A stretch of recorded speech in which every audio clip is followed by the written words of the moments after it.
Friends, तो कैसे हैं आप लोग? आशा करता हूँ अच्छे होंगे। तो आज हम लोग प्रैक्टिस सेट नंबर 2 जो है इस वीडियो में डिस्कस करेंगे। प्रैक्टिस सेट नंबर 1 जो है वो पिछले हम लोग कल वीडियो में जो है वो डिस्कस किए थे, और आज हम लोग प्रैक्टिस सेट नंबर 2 जो है वो डिस्कस करेंगे। और यह जो है वो टेस्ट 3 चलाया जा रहा है, ये बीपीएससी सामान्य अध्ययन का पेपर को देखते हुए, और बिहार दरोगा, बिहार पुलिस, यूपी पुलिस जितने भी है वो सभी वैकेंसी आ चुके हैं। तो इसको देखते हुए जो है वो ये सेट जो है प्रैक्टिस स्टार्ट किया गया है, जिसमें आपको 50 क्वेश्चन जीके और जीएस का जो है वो मिलता है। और यह जो है मोस्ट इंपोर्टेंट क्वेश्चन आपको कराया जाता है फुल डिस्कशन के साथ में। और यह जो है एनसीईआरटी बेस पे आधारित है, ठीक है। एरिया का बुक्स हम चला रहे हैं, जिसमें 5000 प्लस ऑब्जेक्टिव जो है वो दिया गया है, ठीक है। तो कृपया जो भी चैनल पर नए हैं वो सब्सक्राइब कर दें, लाइक कर दें, बेल आइकन दबा दें, और अलग अलग स्टडी रिलेटेड ग्रुप में शेयर कर दें। आते हैं हम लोग फर्स्ट क्वेश्चन की ओर। पहला क्वेश्चन है, लाल मिट्टी की प्राकृतिक जो है वो कैसी होती है, ठीक है। तो लाल मिट्टी की जो प्राकृतिक होती है वो होती है अब अम्लीय होती है, ठीक है। लाल मिट्टी की प्राकृतिक अम्लीय होती है। और यह जो है कहाँ कहाँ कौन कौन से क्षेत्र में पाया जाता है, तो ये एमपी, छत्तीसगढ़, ठीक है, छत्तीसगढ़, झारखंड, महाराष्ट्र के क्षेत्रों में जो है ये पाया जाता है लाल मिट्टी। नेक्स्ट क्वेश्चन हमारा अगला क्वेश्चन है कि डंकन पास निम्न से किसके मध्य स्थित है। तो डंकन पास जो है वो स्थित है आपका दक्षिणी अंडमान और लघु अंडमान के बीच में, ठीक है। दक्षिणी अंडमान और लघु अंडमान के बीच में जो है वो डंकन पास स्थित है। ये जो क्वेश्चन बहुत बार रिपीट हुआ है, ठीक है, इसको स्टार मार्क कर लीजिएगा, मोस्ट इंपोर्टेंट क्वेश्चन है ये। नेक्स्ट क्वेश्चन है हमारा अगला क्वेश्चन,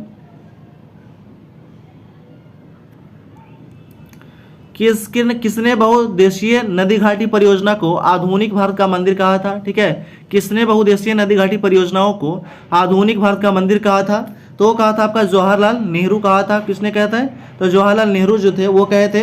तो जवाहरलाल नेहरू जो है ये भारत के प्रधानमंत्री कब से कब तक रहे थे, ये ध्यान रखिएगा। तो 1947 से लेकर के 1964 तक ये भारत के जो है वो प्रधानमंत्री रहे थे। नेक्स्ट क्वेश्चन है अगला क्वेश्चन, किस राष्ट्रीय उद्यान को पक्षियों का स्वर्ग कहा जाता है, ठीक है। किस राष्ट्रीय उद्यान को पक्षियों का स्वर्ग कहा जाता है, तो कहा जाता है केवलादेव घाना नेशनल पार्क को पक्षियों का स्वर्ग कहा जाता है। और ये कहाँ है, तो यह है आपका राजस्थान में है, ठीक है। सुल्तानपुर नेशनल पार्क कहाँ है, तो यह हरियाणा में है, ठीक है, हरियाणा में। रोहिला नेशनल पार्क कहाँ है, तो यह है आपका एमपी में, सबसे छोटा नेशनल पार्क है एमपी का। और भगवान महावीर नेशनल पार्क कहाँ है, तो यह भी जो है मोस्ट इंपोर्टेंट है, यह है गोवा में है। कहाँ है, तो गोवा में है ये, ठीक है। नेक्स्ट क्वेश्चन हमारा अगला क्वेश्चन है, त्रिशूल पर्वत शिखर किस भारतीय राज्य में स्थित है। तो त्रिशूल पर्वत शिखर जो है वह स्थित है आपका उत्तराखंड राज्य में स्थित है। और इसका जो है ऊंचाई अगर जानना है तो ऊंचाई हो जाएगा आपका 712 जो है, सॉरी ये इसका ऊंचाई जो है 7120 मीटर है, ठीक है, 7120 मीटर है, ये ध्यान रखिएगा। नेक्स्ट क्वेश्चन हमारा अगला क्वेश्चन है कि माही सुगंधा निम्न से किस फसल की प्रजाति है, ठीक है। माही सुगंधा जो है वो निम्न से किस फसल की प्रजाति है, तो वह प्रजाति है धान की प्रजाति है, ठीक है, धान की प्रजाति है माही सुगंधा। नेक्स्ट क्वेश्चन है कि बाजार का नियम निम्न से किसने प्रस्तुत किया था, तो बाजार का नियम प्रस्तुत किया था जेबी से ने प्रस्तुत किया था, ठीक है, जेबी से ने। नेक्स्ट क्वेश्चन है अगला क्वेश्चन, वो दिया गया कि किस पंचवर्षीय योजना में भारी उद्योग को प्राथमिकता दी गई थी। तो भारी उद्योग को प्राथमिकता दिया गया था दूसरी पंचवर्षीय योजना में। और यह कब से कब तक हुआ था, तो हुआ था 1956 से लेकर के 61 तक हुआ था, ठीक है, 61 तक। चौथा पंचवर्षीय योजना हुआ था आपका 1969 से लेकर के 74 तक हुआ था। पहला को सभी को पता है 1951 से 56 तक, ठीक है, 1951 से 56 तक हुआ था। और तीसरा हुआ था आपका वो हुआ था 1961 से लेकर के 66 तक। तो ये भी ध्यान रखना है, ठीक है, सॉरी 61 से 66 तक हुआ था तीसरा। नेक्स्ट क्वेश्चन हमारा अगला क्वेश्चन है कि सर्वप्रथम किस देश ने मूल्यवर्धित कर को लागू किया था, ठीक है। तो सर्वप्रथम जो है वो मूल्यवर्धित कर को लागू करने वाला देश जो है फ्रांस है आपका, ऑप्शन नंबर हो जाएगा डी राइट आंसर। और यह कब लागू किया था, तो ये लागू किया था आपका 1954 में लागू किया गया था, ठीक है, 1954 में जीएसटी लाया था, ठीक है, जीएसटी लाया था। और भारत में जीएसटी कब आया था, तो आया था जुलाई 2017 में आया था, ये भी ध्यान रखिएगा। नेक्स्ट क्वेश्चन हमारा अगला क्वेश्चन है कि एकमात्र सेंचुरी कौन सी है जहां पर कश्मीर मृग पाई जाती है। तो कश्मीरी मृग पाई जाती है कहाँ पे, दासीग्राम जो है, दासीग्राम नेशनल पार्क में जो है वो कश्मीरी जो है महामृग पाई जाती है, ऑप्शन नंबर हो जाएगा ए इज राइट आंसर। और ये कहाँ है, तो जम्मू कश्मीर में है, ये भी ध्यान रखिएगा, ठीक है। नेक्स्ट क्वेश्चन हमारा जीवमंडल सुरक्षित क्षेत्र का उद्देश्य क्या है, ठीक है। तो जीवमंडल सुरक्षित क्षेत्र का उद्देश्य है वो है आपका कृषि उत्पादों का प्रयोग और विकास। ऑप्शन नंबर ए भी सही हो जाएगा। दूसरा ऑप्शन दिया गया कि वन्य उत्पादों और उत्पादों पर प्रयोग और विकास, तो ये भी सही हो जाएगा, ठीक है। वन उत्पादों पर प्रयोग और विकास, तो ये भी सही है। थर्ड ऑप्शन दिया गया कि वन्य भूमि की वनस्पतियों प्राणी का परीक्षण, तो ये भी सही है। ऑप्शन हो जाएगा डी हो जाएगा राइट आंसर। उपयुक्त सभी कथन क्या है, तो सही है, ठीक है। नेक्स्ट क्वेश्चन है, अगला क्वेश्चन कि बायोडायवर्सिटी शब्द का प्रयोग सर्वप्रथम किसने किया था। तो बायोडायवर्सिटी शब्द का प्रयोग जो है वो पहली बार किसने किया था, तो जी रोशन ने किया था, ठीक है। जी रोशन के द्वारा किया गया था बायोडायवर्सिटी शब्द का प्रयोग। नेक्स्ट क्वेश्चन है कि निम्नलिखित में से कौन सा बल सदा आकर्षित होता है। तो सदा आकर्षित होने वाला बल है गुरुत्वाकर्षण बल, ठीक है। ये सदा क्या होता है, आकर्षित होता है। ऑप्शन नंबर हो जाएगा डी हो जाएगा राइट आंसर। नेक्स्ट क्वेश्चन है हमारा, अगला क्वेश्चन है निम्नलिखित में से कौन सी विद्युत चुंबकीय तरंग नहीं है, ठीक है। तो विद्युत चुंबकीय तरंग नहीं है वो कौन हो जाएगा, ध्वनि तरंग जो है वो विद्युत चुंबकीय तरंग नहीं है। बाकी सभी है, प्रकाश तरंग है विद्युत चुंबकीय तरंग, माइक्रोवेव विद्युत चुंबकीय तरंग है, और रेडियो जो तरंग है वो विद्युत चुंबकीय तरंग है। तो ध्वनि कैसा तरंग है, तो ये अनुधारित तरंग है, ठीक है। ये कैसा तरंग है, तो ये अनुधारित तरंग है, ये भी ध्यान रखिएगा, अनुधारित तरंग है ध्वनि तरंग। नेक्स्ट क्वेश्चन हमारा अगला क्वेश्चन है कि शुष्क क्षेत्र का धनोद किसको बना होता है। तो शुष्क क्षेत्र का जो धनोद है यानी कि एनोड किसका बना होता है, तो एनोड जो है वो बना होता है आपका कार्बन का बना होता है। किसका बना होता है, कार्बन का बना होता है। और कैथोड बना होता है आपका जस्ता का बना होता है, ये भी ध्यान रखिएगा। नेक्स्ट क्वेश्चन हमारा अगला क्वेश्चन है कि हर क्षेत्र में यमचेटी का उल्लेख मिलता है। यमचेटी होते थे, क्या होते थे, तो यमचेटी जो थे वो होते थे आपका रात्रि के पहरा देने वाले स्त्री, ठीक है। रात्रि में जो पहरा देने वाली स्त्री को यमचेटी कहते थे, ठीक है, यमचेटी कहते थे। ऑप्शन नंबर सी हो जाएगा राइट आंसर। ये मोस्ट इंपोर्टेंट क्वेश्चन है ये आपको, ठीक है। नेक्स्ट क्वेश्चन हमारा अगला क्वेश्चन है वो दिया गया कि चिदम्बरम का चोल मंदिर किस धार्मिक समूह से संबंधित है। तो चिदम्बरम का जो चोल मंदिर है वो संबंधित है आपका नयनार से, ठीक है, नयनार से संबंधित है धार्मिक समूह से। नेक्स्ट क्वेश्चन है किस विलयन में विलय की कुल मात्रा तथा उसे मिश्रित विलय की कुल मात्रा का अनुपात कहलाता है, ठीक है। किसी विलयन में विलयन की कुल मात्रा तथा उसमें मिश्रित विलय की कुल मात्रा का अनुपात क्या कहलाता है, तो वह जो है वो कहलाता है विलयन की सांद्रता कहलाता है। क्या कहलाता है, विलयन की सांद्रता कहलाता है। ऑप्शन नंबर हो जाएगा A is right answer. Next question हमारा अगला क्वेश्चन है कि निलंबन कणों का आकार कितना होता है। तो निलंबन कणों का आकार जो है वो होता है आपका 10⁻⁵ से लेकर के 10⁻⁷ तक होता है, ठीक है। ऑप्शन नंबर हो जाएगा बी हो जाएगा राइट आंसर। नेक्स्ट क्वेश्चन हमारा अगला क्वेश्चन है वो दिया गया है कि अम्ल क्रियाशील धातुओं के साथ अभिक्रिया करके निम्नलिखित में से कौन सा गैस उत्पन्न करता है। तो अम्ल जो है वो क्रियाशील धातुओं के साथ अभिक्रिया करके जो है वो हाइड्रोजन गैस जो है वो उत्पन्न करता है। कौन सा गैस, हाइड्रोजन गैस उत्पन्न करता है। ऑप्शन नंबर हो जाएगा A is right answer. Next question है अगला क्वेश्चन कि निम्नलिखित में से कौन सुमेलित नहीं है। तो नहीं सुमेलित कौन सा है, तो ये हो जाएगा नाभिकीय मॉडल जो है अर्नेस्ट रदरफोर्ड दिया था, तो ये सही है। दूसरा है कि ग्रहीय मॉडल दिया था नील्स बोर, ये भी सही है। तीसरा दिया गया है कि क्वांटम मॉडल जो है इवरिन श्रोडिंगर, ये भी सही है। तैयार हो जाएगा सभी सुमेलित है, कोई भी जो है सुमेलित, ये जो है सभी क्या है सुमेलित है। ऑप्शन में हो जाएगा डी हो जाएगा राइट आंसर। नेक्स्ट क्वेश्चन है हमारा अगला क्वेश्चन, क्लोरीन अणुओं के बीच कैसा सहसंयोजक बंधन होता है, ठीक है। तो क्लोरीन अणुओं के बीच जो है वो कैसा सहसंयोजक बंधन होता है, तो बंधन होता है आपका एकल सहसंयोजक बंधन होता है, ठीक है, एकल सहसंयोजक बंधन होता है। आवर्त सारणी के किस वर्ग के तत्वों को सामूहिक रूप से क्षारीय मृदा धातु कहा जाता है। तो क्षारीय मृदा धातु कहा जाता है वो कहा जाता है वर्ग 2 का कहा जाता है। वर्ग ए को कहा जाता है क्षारीय धातु और दूसरा क्या कहा जाता है क्षारीय मृदा धातु, ये भी ध्यान रखिएगा। ऑप्शन में हो जाएगा बी इज राइट आंसर हो जाएगा। नेक्स्ट क्वेश्चन हमारा अगला क्वेश्चन है वो है कि लूनर कास्टिक निम्न से किससे कहा जाता है। तो लूनर कास्टिक कहा जाता है वो कहा जाता है आपका सिल्वर नाइट्रेट को लूनर कास्टिक भी कहा जाता है। इसका फॉर्मूला होता है AgNO3 होता है, ठीक है, AgNO3 होता है, ठीक है। मर्क्यूरस सल्फाइड का होता है HGS होता है, और मर्क्यूरस क्लोराइड का होता है AgCl2, और फेरस सल्फेट का जो फार्मूला होता है वो होता है FeSO4 होता है, ठीक है, FeSO4 होता है। नेक्स्ट क्वेश्चन हमारा अगला क्वेश्चन है कि निम्नलिखित में से किसका हृदय 4 कक्षीय होता है। तो 4 कक्षीय हृदय होता है, इनमें से सभी हो जाएगा कि ठीक है, मनुष्य का भी 4 कक्षीय होता है, पक्षी का भी 4 कक्षीय होता है, और मगरमच्छ एक्सेप्शन में इसका भी 4 कक्षीय हृदय होता है, ठीक है, ये भी ध्यान रखना आपको।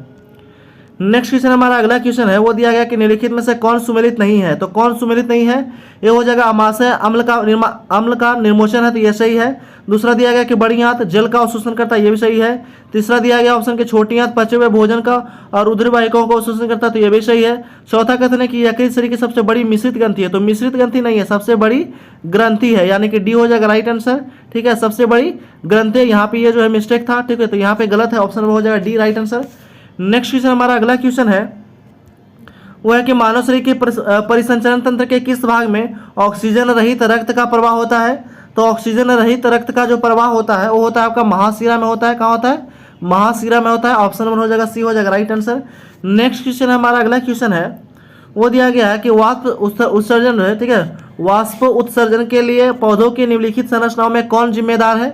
तो जिम्मेदार है आपका वो अस्टोमेटा है। ठीक है, अस्टोमेटा जिम्मेदार है। अस्टोमेटा क्या है, अस्टोमेटा का मतलब होता है रंध्र, तो ये जो है जिम्मेवार होता है वाष्प उत्सर्जन के लिए।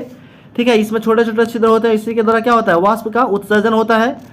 और यह जाइलम का काम है जो है जल का परिवहन करना। ठीक है, नेक्स्ट क्वेश्चन हमारा अगला क्वेश्चन है, वो दिया गया आपका कि निम्नलिखित में से कौन जीव परागणकारी है। ठीक है, कौन सा जीव जो है वो परागणकारी है।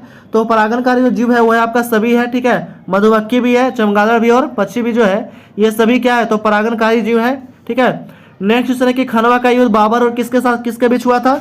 तो बाबर और राणा संघ के बीच हुआ था खनवा का युद्ध। ये ठीक है, ये मोस्ट इंपॉर्टेंट क्वेश्चन है कि खनवा का युद्ध किसके किसके बीच हुआ था। तो बाबर और राणा संघ के बीच हुआ था। और खनवा का युद्ध कब होता है, तो 1527 में होता है, ये भी ध्यान रखिएगा। ठीक है, 1527 में होता है खनवा का युद्ध। नेक्स्ट क्वेश्चन हमारा अगला क्वेश्चन है, वो दिया गया कि दक्षिण भारत में वैष्णव संतों द्वारा स्थापित दैतावाद, ठीक है, दैतवाद किस संत से संबंधित है। तो दैतवाद जो है वो संबंधित है आपका निम्काचार्य से। ठीक है, निम्काचार्य से संबंधित है। ऑप्शन हो जाएगा डी, हो जाएगा राइट आंसर। नेक्स्ट क्वेश्चन हमारा अगला क्वेश्चन है, वो दिया गया है कि सल्तनत काल में कृषि विभाग से संबंधित था क्या। तो कृषि विभाग से जो संबंधित था सल्तनत काल में, वो संबंधित आपका दीवाने को ही, और इसका निर्माण कौन किया था, तो मोहम्मद बिन तुगलक किया था। ठीक है, मोहम्मद बिन तुगलक किया था। दीवान बदगान के किया था कौन, तो यह किया था आपका फिरोज शाह तुगलक, ये भी ध्यान रखिएगा। ठीक है, फिरोज शाह तुगलक। तो कृपया जो भी चैनल पे नए हैं ये सब्सक्राइब कर दें। ठीक है, लाइक कर दें, बेल आइकन दबा दें और अलग अलग स्टडी रिलेटेड ग्रुप में शेयर कर दें। और ये जो भी आपको क्वेश्चन कराया जा रहा है 50 क्वेश्चन जीके जीएस का, ये मोस्ट इंपोर्टेंट क्वेश्चन है और लगभग हर एक एग्जाम में यहाँ से क्वेश्चन पूछे जाते हैं। ठीक है, तो आते हैं हम लोग नेक्स्ट क्वेश्चन की ओर। अगला क्वेश्चन बोला जा रहा है कि द्वितीय जन संगीति कहाँ हुआ था। ठीक है, तो ये पूछा जा रहा है क्वेश्चन कि द्वितीय जन संगीति जो था वो कहाँ हुआ था। तो ये हुआ था आपका, कहाँ हुआ था, बल्लभी गुजरात में हुआ था। ठीक है, पहला हुआ था पाटलिपुत्र में और दूसरा हुआ था बल्लभी गुजरात में। ये बल्लभी कहाँ है, तो गुजरात में, ये भी ध्यान रखना है। बल्लभी कहाँ है, गुजरात में। यह कब हुआ था, ये भी क्वेश्चन पूछता है। तो 512 ईस्वी में हुआ था, ये भी ध्यान रखना है, 512 ईस्वी में हुआ था। नेक्स्ट क्वेश्चन हमारा अगला क्वेश्चन है, प्रसिद्ध अरबी लेखक अलबरूनी किसके साथ भारत आया था। ठीक है, तो प्रसिद्ध अरबी लेखक अलबरूनी जो था वो मोहम्मद गजनी के साथ भारत आया था। ठीक है, मोहम्मद गजनी के साथ जो था वो भारत आया था। नेक्स्ट क्वेश्चन है, अगला क्वेश्चन दिया गया है कि सामवेद का ब्राह्मण ग्रंथ कौन सा है। तो सामवेद का ब्राह्मण ग्रंथ है वो है आपका पंचविश। ठीक है, पंचविश और षड्विश भी है। ठीक है, षष्टविश भी है। तो ये भी ध्यान रखना है कि पंचविश और षड्विश है, तो ऑप्शन हो जाएगा ए इज राइट आंसर। ठीक है, नेक्स्ट क्वेश्चन हमारा अगला क्वेश्चन है कि गांव में आयोजित भारतीय राष्ट्रीय कांग्रेस की प्रथम अधिवेशन की अध्यक्षता किसने किया था। तो प्रथम अधिवेशन की अध्यक्षता जो था वो किया गया था आपका जवाहरलाल नेहरू के द्वारा किया गया था। ठीक है, जवाहरलाल नेहरू के द्वारा किया गया था। नेक्स्ट क्वेश्चन हमारा अगला क्वेश्चन है, वो दिया गया है कि भारत का पहला समाचार पत्र कौन था। तो भारत का पहला समाचार पत्र जो था बंगाल गजट था। कौन था, बंगाल गजट था। कब इसका प्रकाशन हुआ था, 1780 में। किसके द्वारा, तो जेम्स हिकी के द्वारा, ये भी ध्यान रखना है। ठीक है, जेम्स हिकी के द्वारा। नेक्स्ट क्वेश्चन है कि भारत में नागरिक सेवा का जनक किसे कहा जाता है। तो भारत में नागरिक सेवा का जनक कहा जाता है लॉर्ड कॉर्नवालिस को, भारत में नागरिक सेवा का जनक कहा जाता है। और इसका कार्यकाल जो था वो 1786 से लेकर के 93 तक था। ठीक है, लॉर्ड कर्जन का कार्यकाल था 1899 से 1905 में। लॉर्ड वेलेजली का कार्यकाल था आपका 1798 से 1805 और लॉर्ड रिपन का कार्यकाल था आपका 1880 से 84 तक। तो ये भी ध्यान रखना है, कार्यकाल भी मोस्ट इंपोर्टेंट है। कभी कभी क्वेश्चन यहाँ से भी आ जाता है।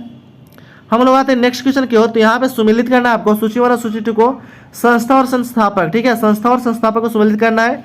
तो विश्व भारती के संस्थापक कौन थे। तो विश्व भारती के संस्थापक जो थे वो थे आपका रविन्द्रनाथ ठाकुर थे। ऑप्शन हो जाएगा सी, हो जाएगा। अभिनव भारती कौन थे, तो बी डी सावरकर अभिनव भारत के। वेद समाज के कौन थे, तो वेद समाज के थे आपका, वेद समाज के थे केशव चंद्र सेन थे। ठीक है, और देव समाज के थे पंडित शिव नारायण अग्निहोत्री थे। ठीक है, तो यह ध्यान रखिएगा। एक बार फिर से रिपीट करते हैं, विश्व भारती के संस्थापक थे आपका रविंद्रनाथ ठाकुर, अभिनव भारत के थे बी डी सावरकर, वेद समाज के थे केशव चंद्र सेन और देव समाज के थे पंडित शिव नारायण अग्निहोत्री थे।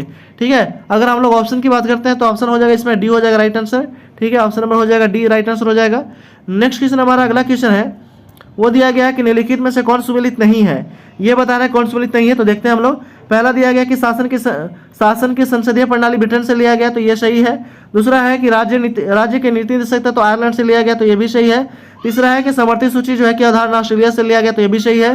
चौथा है कि मौलिक कर्तव्य जो है वो अमेरिका से लिया गया, तो ये गलत है। तो ठीक है, कहाँ से लिया गया है, तो ये रसिया से लिया गया, रूस से लिया गया। ठीक है, तो ऑप्शन क्या हो जाएगा, डी हो जाएगा राइट आंसर। ठीक है, नेक्स्ट क्वेश्चन हमारा अगला क्वेश्चन है, वो दिया गया है धन विधेयक के संबंध में विशेष प्रक्रिया संविधान के किस अनुच्छेद से वर्णित है। तो यह जो है धन विधेयक से संबंध में विशेष प्रक्रिया संविधान के जो है वो अनुच्छेद में वर्णित है, वो है आपका अनुच्छेद 109 में वर्णित है। ठीक है, अनुच्छेद 109 में, अनुच्छेद जो है 110 में धन विधेयक से संबंधित है, अनुच्छेद 280 वित्त आयोग, ठीक है, वित्त आयोग के मुख्य कार्य से संबंधित है, और अनुच्छेद 112 जो है वो एक वर्ष के केंद्रीय बजट का वार्षिक वित्तीय विवरण के बारे में चर्चा किया गया है अनुच्छेद 112 में। नेक्स्ट क्वेश्चन हमारा अगला क्वेश्चन है 42 नंबर क्वेश्चन, कि संविधान के प्रथम अनुच्छेद के अनुसार भारत जो है वो क्या है। तो भारत जो है वो राज्यों का संघ है। प्रथम अनुच्छेद के अनुसार क्या है, भारत राज्यों का संघ है ये। ठीक है, नेक्स्ट क्वेश्चन हमारा अगला क्वेश्चन है, धर्म आदि के आधार पर भेदभाव, ठीक है, विभेद या प्रतिषेध एक मूल अधिकार है, निम्न से किसके अधीन वर्गीकृत किया गया है। ठीक है, धर्म आदि के आधार पर विभेद या प्रतिषेध एक मूल अधिकार है, निम्न में से किसके अधीन वर्गीकृत किया गया है। तो यह वर्गीकृत किया गया आपका समता का अधिकार, ऑप्शन नंबर हो जाएगा C is right answer. Next question हमारा अगला क्वेश्चन है, निम्नलिखित में से कौन सा कथन असत्य है। ठीक है, तो पहला कथन दिया गया है कि राष्ट्रपति के पद के लिए प्रत्याशी आयु सीमा 35 वर्ष होना चाहिए, तो यह सही है। दूसरा है कि उपराष्ट्रपति राज्यसभा का सभापति होता है, तो यह भी सही है। तीसरा दिया गया कि उपराष्ट्रपति का चुनाव भारत के राष्ट्रपति कराता है, तो यह क्या है, गलत है। ठीक है, ऑप्शन हो जाएगा क्या, सी हो जाएगा राइट आंसर। बाकी सभी क्या है, तो सही है। यहाँ पे बोला गया था कि असत्य कथन कौन सा है, तो ऑप्शन हो जाएगा सी हो जाएगा राइट आंसर। नेक्स्ट क्वेश्चन हमारा अगला क्वेश्चन है, वो दिया गया है कि निम्नलिखित में से कौन सी समिति पंचायती राज्य संस्था से संबंधित नहीं है। ठीक है, तो पंचायती राज्य संस्था से संबंधित कौन सा जो समिति नहीं है, तो वह है आपका, वो है कौन सा, तो वह है BPN राव समिति जो है ये संबंधित नहीं है। ठीक है, ऑप्शन हो जाएगा B is right answer. Next question हमारा अगला क्वेश्चन, वो दिया गया है कि निम्नलिखित में से किस संविधान संशोधन द्वारा दिल्ली को राष्ट्रीय राजधानी का दर्जा दिया गया था। तो दिल्ली को राष्ट्रीय राजधानी का दर्जा दिया गया था 69वां संविधान संशोधन कब हुआ था, 1991 में। ठीक है, इसको इसलिए जो है इसी संशोधन में जो है वो दिल्ली को राष्ट्रीय राजधानी का दर्जा दिया गया था। 61वां संविधान संशोधन हुआ था 1989 में। ठीक है, 1989 में। 93वां संविधान संशोधन हुआ था 2006 में हुआ था, और 52वां संविधान संशोधन हुआ था 1985 में हुआ था, तो यह भी ध्यान रखना है आपको। नेक्स्ट क्वेश्चन हमारा अगला क्वेश्चन है कि बोहरा समिति का संबंध इनमें से किससे है। तो बोहरा समिति का संबंध जो है वह संबंधित राजनेताओं तथा अपराधियों का साठगांठ से। ठीक है, राजनेताओं तथा अपराधियों के साठगांठ से संबंधित है बोहरा समिति, ऑप्शन नंबर डी हो जाएगा राइट आंसर।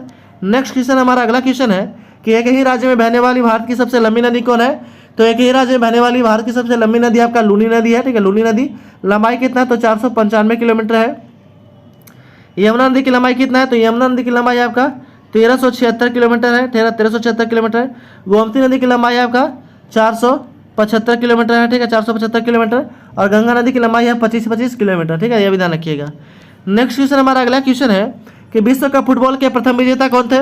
तो विश्व कप फुटबॉल के प्रथम विजेता थे वो थे उरुग्वे। कौन था, उरुग्वे था। और ये कब हुआ था, तो ये हुआ था 1930 में हुआ था। कब हुआ था, 1930 में हुआ था, ये भी ध्यान रखना है। ठीक है, और इस बार कौन जीता, तो अर्जेंटीना जीता है, जिसके कैप्टन थे आपका कौन, लियोनेल मेसी थे।